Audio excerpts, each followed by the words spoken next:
رمضان کا پیارا یہ ہے ایک مہینہ، روزوں کی رونق سحری کا منظر، اللہ اکبر اللہ اکبر۔ اما بعد فاعوذ باللہ من الشیطان الرجیم، بسم اللہ الرحمن الرحیم۔ فأنذرتكم نارا تلظى، صدق اللہ العظیم۔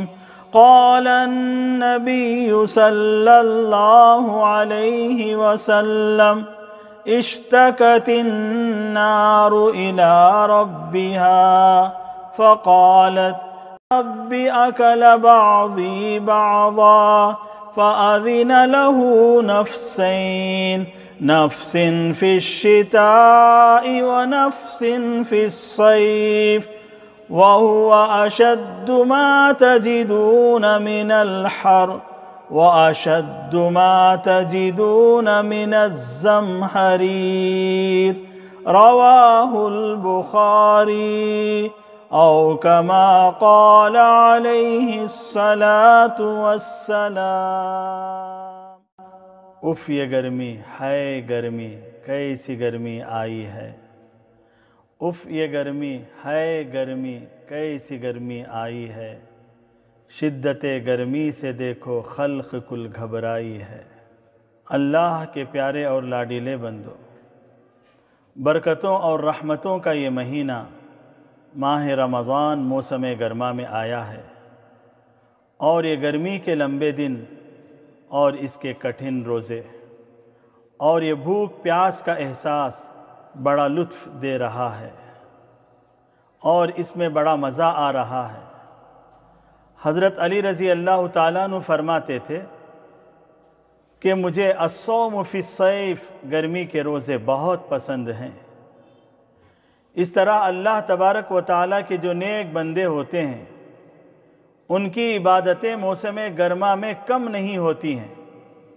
بلکہ ان کی عبادتیں موسم گرما میں مزید بڑھ جاتی ہیں۔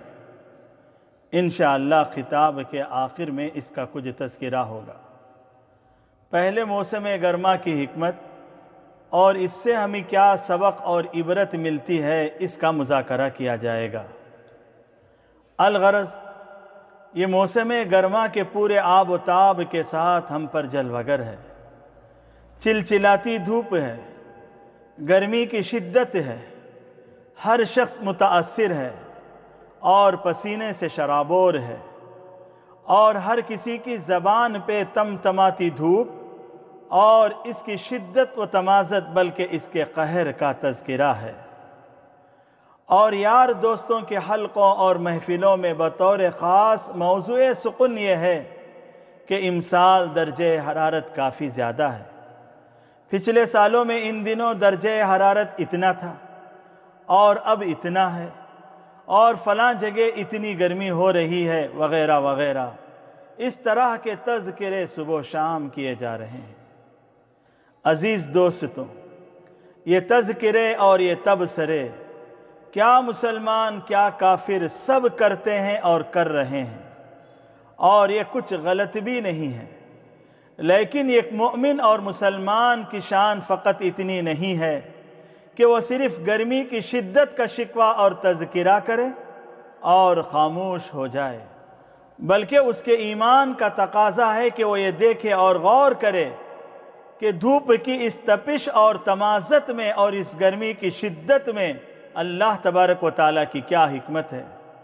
اور اللہ تعالیٰ اس سے ہمیں کیا پیغام دینا چاہتے ہیں، اور اس سلسلے میں نبوی ہدایات اور اسلامی تعلیمات کیا ہیں۔ چنانچہ بخاری شریف کی روایت ہے، آپ صلی اللہ علیہ وسلم نے فرمایا کہ جب اللہ تبارک و تعالیٰ نے جہنم اور اس کی آگ کو پیدا کیا تو جہنم خود اپنی آگ کی شدت اور تپش سے کانپ گئی، اور اس نے اپنے رب سے شکایت کی، یا رب اکل بعضی بعضا، اے پروردگار مجھ میں اتنی تیز تپش ہے کہ میرے ایک حصے نے ایک حصے کو کھا لیا ہے۔ یعنی میں خود سے تکلیف محسوس کر رہی ہوں۔ فَأَذِنَ لَهُ نَفْسَيْن، اس پر اللہ تبارک و تعالیٰ نے جہنم کو 2 سانسیں لینے کی اجازت دی۔ نَفْسٍ فِي الشِّتَاءِ وَنَفْسٍ فِي الصَّيْفِ، موسم سرما میں ایک سانس اور موسم گرما میں ایک سانس۔ یعنی جہنم میں جو 2 طبقے ہیں، ایک انتہائی سرد اور ٹھنڈا اور ایک انتہائی گرم اور آتشی، ان دونوں طبقوں کو سال میں ایک مرتبہ ایک سانس کی اللہ نے اجازت دی۔ چنانچہ جہنم کا گرم طبقہ موسم گرما میں سانس کے ذریعے اپنی گرمی باہر پھینکتا ہے تو دنیا میں گرمی آ جاتی ہے، اور موسم سرما میں جہنم کا سرد طبقہ سانس کے ذریعے اپنی سردی و ٹھنڈک باہر چھوڑتا ہے تو دنیا میں جاڑا اور سردی آ جاتی ہے۔ اور پھر آپ صلی اللہ علیہ وسلم نے فرمایا وَهُوَ أَشَدُّ مَا تَجِدُونَ مِنَ الْحَرِّ وَأَشَدُّ مَا تَجِدُونَ مِنَ الزَّمْحَرِيرِ، انتہائی سخت سردی اور انتہائی سخت گرمی جو تم محسوس کرتے ہو وہ جہنم کی انہی 2 سانسوں کی وجہ سے ہے۔ در حقیقت یہ جو شدت کی گرمی آئی ہوئی ہے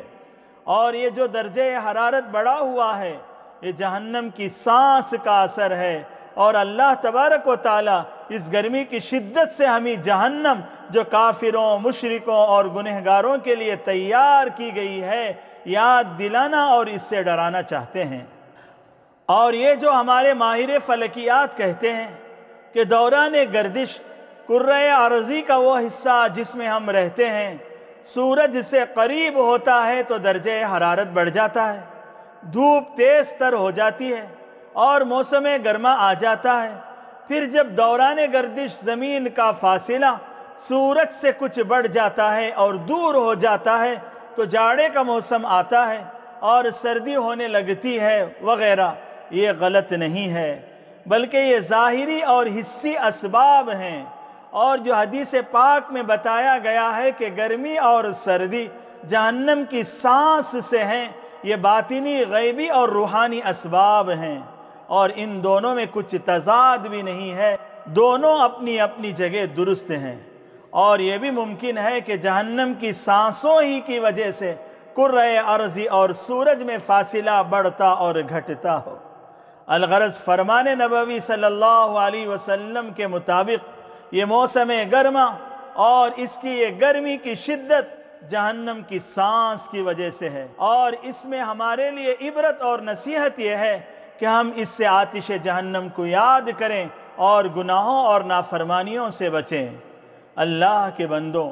جہنم کی آگ کے اس کا تذکرہ قرآن پاک میں مختلف الفاظ میں آیا ہے۔ سورہ معارج میں اللہ تبارک و تعالیٰ فرماتے ہیں انہا لظا، کہ اس آیت کریمہ میں جہنم کی آگ کو بھڑکتی ہوئی آگ کہا گیا ہے۔ سورہ اعلیٰ میں ارشاد ربانی ہے الذی یصلی النار الکبریٰ، کہ اس آیت کریمہ میں جہنم کی آگ کو سب سے بڑی آگ کہا گیا ہے۔ سورہ مرسلات میں ارشاد ربانی ہے انہا ترمی بشرر کالقصر، کہ اس آیت کریمہ میں بتایا گیا ہے کہ جہنم کی آگ محل جیسے بڑے بڑے شعلے پھینکے گی۔ سورۃ اللیل میں ارشاد ربانی ہے فَأَنذَرْتُكُمْ نَارًا تَلَظَّىٰ، کہ اس آیت کریمہ میں جہنم کی آگ کو بھڑکتی ہوئی آگ کہا گیا ہے۔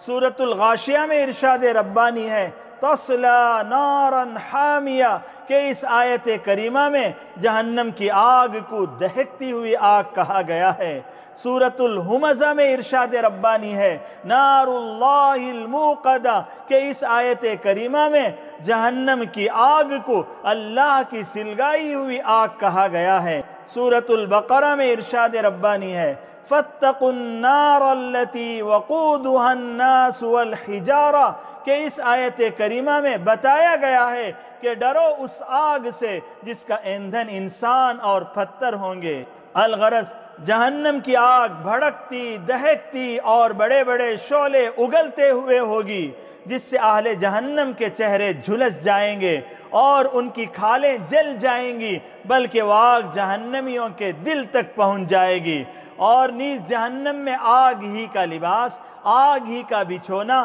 اور آگ ہی کا اوڑھنا ہوگا، اور جہنم کی آگ دنیا کی آگ سے انتہائی ہولناک، خطرناک اور دہشتناک ہوگی۔ ایک حدیث پاک میں ہے، آقا صلی اللہ علیہ وسلم کا فرمان ہے، تمہاری دنیا کی یہ آگ جسے تم جلاتے ہو، جزء من 70 جزءا من حر جہنم، جہنم کی آگ کا 70واں حصہ ہے۔ صحابہ نے کہا یا رسول اللہ، جلانے کے لیے تو یہ دنیا کی آگ ہی کافی ہے۔ آپ صلی اللہ علیہ وسلم نے فرمایا فَإِنَّهَا فُضِّلَتْ ب69 جزءاً، ہاں جلانے کے لیے اگرچہ یہ دنیا کی آگ ہی کافی ہے، لیکن مزید شدت کے لیے آتش جہنم کو 69 درجہ حرارت دے دی گئی ہے۔ عزیز دوستوں، جہنم بہت برا ٹھکانہ اور اذیتناک قید خانہ ہے،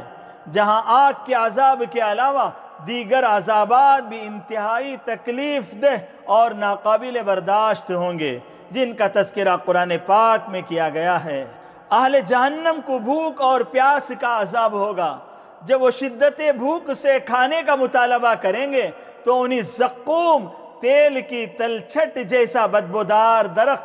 زریع کانٹے دار گھاس، غسلین زخموں کا پانی، ذا غصۃ گلے میں اٹکنے والا کھانا پیش کیا جائے گا، اور جب وہ پیاس سے مضطرب اور بے قرار ہو کر پانی کا مطالبہ کریں گے تو انہیں ماء حمیم، کھولتا ہوا پانی جس سے آنتیں کٹ جائیں گی، ماء صدید، پیپ کا پانی، ماء کالمہل، تیل کی تلچھٹ جیسا بدترین پانی جو چہروں کو بھون کے رکھ دے گا، غساق، بدبودار پیپ وغیرہ پینے کے لیے دیا جائے گا، العیاذ باللہ۔ اور ان اشیاء خورد و نوش سے، کھانے اور پینے کی چیزوں سے اہل جہنم کی نہ بھوک مٹے گی اور نہ پیاس بجھے گی اور نہ انہیں کوئی خاطر خواہ فائدہ ہوگا، بلکہ اس سے ان کی تکلیف میں اور اضافہ ہوگا۔ جہنمیوں کے گلے میں طوق ہوں گے اور انہیں 70 ہاتھ لمبی زنجیروں میں جکڑا جائے گا، اور ان کے سروں پر گرم گرم کھولتا ہوا پانی ڈالا جائے گا، اور ان کے جسم پھیلا دیے جائیں گے، یہاں تک کہ ان کا داڑھ پہاڑ کے برابر اور ان کی جلد کی موٹائی 3 دن کی مسافت کے برابر، اور اسی طرح ان کے جسم کے دیگر اعضاء بھی پھیلے ہوئے ہوں گے۔ جہنم میں بختی اونٹوں کے برابر سانپ اور خچروں کے برابر بچھو ہوں گے، جن کے زہر کا اثر 40 سال تک ہوگا۔ الغرض جہنم مصائب کی وادی، تکالیف کی کھائی، اذیتوں کا خندق اور خدائی قید خانہ ہے جس سے ہمیں ڈرایا گیا ہے، اور یہ تمتماتی دھوپ اور یہ موسم گرما کی شدت ہمیں جہنم کی یاد دلاتی ہے، اور جہنم وہ ہولناک جگہ اور برا مقام ہے جس سے انبیاء، صحابہ، صلحاء بھی پناہ مانگا کرتے تھے اور خوف کھاتے تھے۔ حضرت انس رضی اللہ تعالیٰ عنہ فرماتے ہیں کہ آپ صلی اللہ علیہ وسلم بکثرت یہ دعا مانگا کرتے تھے، ربنا آتنا فی الدنیا حسنہ وفی الآخرۃ حسنۃ وقنا عذاب النار۔ اے ہمارے پروردگار، ہمیں دنیا میں بھی بھلائی عطا فرما اور آخرت میں بھی بھلائی عطا فرما، اور ہمیں آتش دوزخ کے عذاب سے بچا لے، کہ اس دعا میں جہنم کی آگ سے پناہ مانگی گئی ہے۔ حضرت حسن بصری رحمہ اللہ فرماتے ہیں کہ حضرت عمر رضی اللہ تعالیٰ عنہ جب کبھی ان کے لیے آگ دہکائی جاتی، جلائی جاتی، اکثر ایسا ہوتا کہ اپنا ہاتھ آگ کے قریب لے جاتے اور فرماتے، یا ابن الخطاب هل لك على هذا صبر، اے خطاب کے بیٹے کیا یہ دنیاوی آگ تمہارے لیے قابل برداشت ہے؟ پھر جہنم کی آگ کو یاد کرتے اور روتے۔ حضرت عبداللہ ابن مسعود رضی اللہ تعالیٰ عنہ جب لوہاروں کے پاس سے گزرتے، فَوَقَفَ يَنظُرُ إِلَيْهِ وَيَبْكِي، تو وہاں کھڑے ہو کر دیکھتے کہ وہ کیسے آگ کو دہکاتے ہیں اور کیسے اس میں لوہے کو سرخ کر کے اوزار بناتے ہیں، پھر آتش دوزخ کو یاد کرتے اور روتے۔ الغرض جہنم کو یاد کرنا اور دربار الہی میں الہا وزاری کے ساتھ اس سے پناہ مانگنا، یہ تقوی شعار صالحین کا طرز ہے، لہٰذا ہمیں بھی جہنم سے خوف کھانا اور پناہ مانگتے رہنا چاہیے۔ حدیث پاک میں ہے، جب سخت گرم دن ہو اور کوئی یوں کہے لا الہ الا اللہ ما شد حر ھذا اليوم، لا الہ الا اللہ، اس دن کی گرمی کتنی شدید ہے، پھر وہ آتش دوزخ کو یاد کرتے ہوئے اس سے پناہ مانگے اور کہے اللہم اجرنی من النار، اے اللہ آتش دوزخ سے میری حفاظت فرما، تو اللہ تبارک و تعالی جہنم سے فرماتے ہیں کہ میرے ایک بندے نے تجھ سے پناہ مانگی ہے، فاشہدی انی اجرتہ، تو گواہ رہنا میں نے اس بندے کو تجھ سے پناہ دے دی ہے۔ اور موسم گرما اور گرمی کی شدت سے ہماری بندگی اور عبادتوں میں کمی نہیں ہونا چاہیے، اور ہم اسے فرائض اور واجبات کی ادائیگی میں غفلت اور کوتاہی کے لیے حیلہ اور عذر نہیں بنا لینا ہے۔ اللہ کے پیارے اور لاڈیلے بندوں کا طرز تو یہ ہے کہ وہ موسم گرما میں اور زیادہ عبادات کرتے ہیں۔ حضرت ابو درداء رضی اللہ تعالیٰ عنہ فرماتے ہیں کہ ہم شدت کی گرمی اور تیز دھوپ میں ایک دن آپ صلی اللہ علیہ وسلم کے ساتھ سفر میں تھے، وَإِنَّ الرَّجُلَ لَيَضَعُ يَدَهُ عَلَى رَأْسِهِ مِنْ شِدَّةِ الْحَرِّ، سورج اتنا شباب پر تھا کہ اس کی شدت کی تاب نہ لاتے ہوئے آدمی اپنا ہاتھ اپنے سر پہ رکھ لیتا تھا، اور ماہ رمضان تھا۔ وَمَا فِي الْقَوْمِ صَائِمٌ أَحَدٌ، غالباً سفر کے عذر کی وجہ سے کوئی روزے سے نہ تھا، الا رسول اللہ صلی اللہ علیہ وسلم وعبد اللہ ابن رواحہ، مگر آپ صلی اللہ علیہ وسلم اور عبداللہ ابن رواحہ رضی اللہ تعالیٰ عنہ اس شدت کی گرمی میں بھی روزے سے تھے۔ حضرت ابو بکر صدیق رضی اللہ تعالیٰ عنہ کے بارے میں آتا ہے کان یصوم فی الصیف، کہ وہ بطور خاص موسم گرما میں روزے رکھتے تھے۔ اس طرح اللہ کے پیارے اور لاڈیلے بندے جب موسم گرما آتا اور شدت کی گرمی ہوتی تو اور زیادہ بندگی اور عبادات میں لگ جاتے تھے۔ یہ جو ماہ رمضان گرمی میں آیا ہے، اس کی گرمی کی وجہ سے ہماری عبادتوں میں، ذکر و تلاوت میں اور فرض نمازوں میں اور تراویح کی ادائیگی میں کوئی کمی نہیں آنا چاہیے، بلکہ ہمیں چاہیے کہ ہم گرمی کا لطف لیتے ہوئے ذوق و شوق سے روزے رکھیں اور بڑھ چڑھ کر عبادتیں کریں۔ اور ہم پر ماہ رمضان کا یہ آخری عشرہ آتش دوزخ سے خلاصی ہی کا ہے، لہٰذا ہمیں اس میں آتش دوزخ سے خلاصی کے لیے بکثرت دعا مانگتے رہنا ضروری ہے۔ در حقیقت یہ موسم گرما اور یہ شدت کی گرمی تو جہنم کی ہلکی سی جھلک ہے، اس سے زیادہ جہنم کا نمونہ آتش فشاں پہاڑوں میں نظر آتا ہے، جہاں آگ دہکتی، اچھلتی اور بل کھاتی اور دریا کی طرح بہتی ہے، اور نیز تیز بخار بھی جہنم کی یاد دلاتی ہے۔ الغرض شاید گفتگو طویل ہو گئی ہے اور روزے کی حالت میں ممکن ہے لب و لہجے میں کچھ جھول اور ضعف آ گیا ہو۔ لاک ڈاؤن کے ان لمحات میں یہ گفتگو بند کمرے سے ہو رہی ہے، یاد آ رہی ہے مدینہ مسجد، اس کے ممبر و محراب اور سامنے بیٹھے مشتاق مصلیوں کے چہرے۔ اے اللہ کب کھلیں گے ہمارے لیے تیرے در؟ اے اللہ اپنے اس لشکر کورونا کو واپس بلا لے اور ہمارے لیے تیرے در کھول دے۔ اے اللہ ہمارے مدارس کھول دے۔ اے اللہ دین کی محنت کی جماعتیں پھر سے عالم میں چلا دے۔ اے اللہ ہماری ان دعاؤں کو قبول فرما اور ہمیں ماہ رمضان کے روزے موسم گرما میں گرمی کا لطف لیتے ہوئے بڑے شوق و ذوق سے رکھنے کی سعادت عطا فرما۔ آمین۔ وآخر دعوانا الحمد للہ رب العالمین۔